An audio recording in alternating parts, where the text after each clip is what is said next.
Programang ito ay rated SPG, striktong patnubay at gabay ng magulang ang kailangan.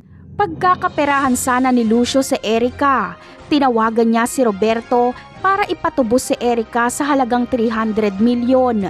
Akala ni Lucio ay maiisahan niya si Roberto, pero siya ang naisahan dahil nalaman ng kapulisan kung saan galing ang tawag ni Lucio. Natuntun tuloy ang hideout ng Red Phoenix. Mabuti na lang ay wala doon si Santino. Samantala, imbis na patayin ni Roberto si Lucio ay gagawin niya pa itong kakampi.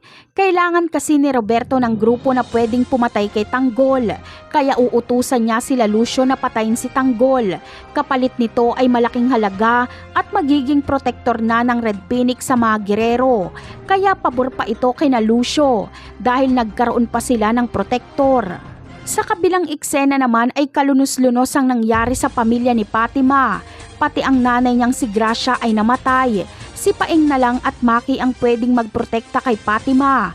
Pero dahil sa lakas ng puwersa nila Miguelito ay hindi sila mabubuhay hanggat hindi nila ito tuluyang matatakasan. Samantala, bilang pagtupad sa habili ni Gracia ay gagawin ni Paeng ang lahat, maprotektahan niya lang si Fatima. Sasalo siya ng bala para kay Fatima. Pati si Maki ay mamamatay din. Bagamat alam ni Fatima na hawak na mga gerero ang kapulisan, ay magbabaka sakali siyang humingi ng tulong dito. Wala na kasi siyang ibang malalapitan. Sasabihin niya na dahil sa nalaman niyang sikreto ng mga gerero, kaya gusto siyang patahimikin. Napakarami pa nating dapat abangan sa mga susunod na episode. Paalam!